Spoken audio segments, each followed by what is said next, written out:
Hey, good evening. This is Kevin Bees, and I am continuing with the 2 minute updates or information on the psychology of influence.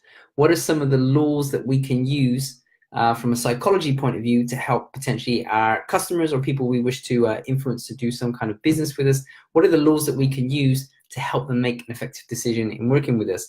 Now, I want to share with you number three today. Number three is the law of consensus, or in the book Cialdini in the book The Psychology of Influence and Persuasion, he calls it consensus. I just like to label it is social proof, because in times of uncertainty, particularly when we're uncertain, when we don't know what to do, what action to take, we can look towards the example of others and see what they're doing and the actions they're taking, and then that can help us make a more informed choice for ourselves based on what other people are doing. So in understanding this, when you understand this principle and you apply it to your business, it's going to help you attract more customers. It's going to help you attract more people to come and work with you. So what is it? How does it work? Let me give you a good example.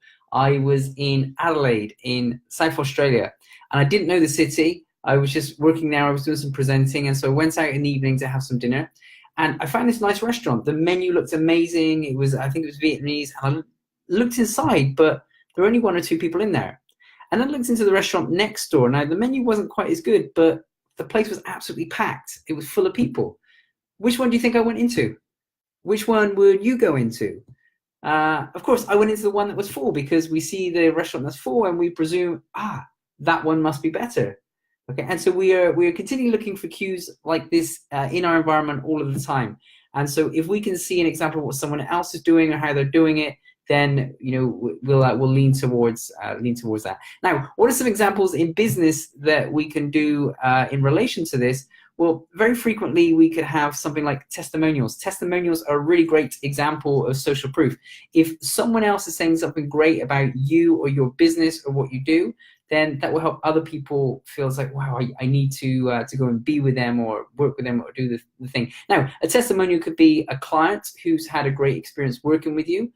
It could even be someone endorsing your product, maybe a celebrity who's used your products, or someone in a position of authority. Maybe you've got a doctor who says that your health supplements are really the best supplements around and you should use them. Now, that taps into a little bit of the law of authority, which we'll come on to tomorrow. But of course, that's social proof. Someone else saying something great about you then really helps increase your level of influence. How else can we do this? So, as I said, testimonials are one way. If you are on LinkedIn, go and get someone to give you some recommendations. If you have some clients saying some nice things about you on video, that's also a great way.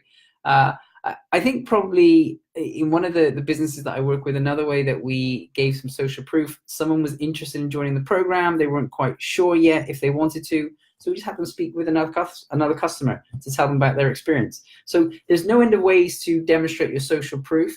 If you are someone who is working with a lot of people, you attract a lot of people around you, take the pictures, have pictures of people enjoying your product or your service.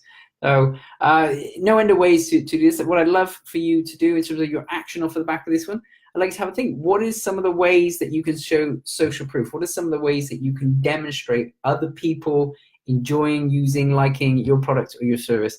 And just let's begin to infuse that into your marketing message.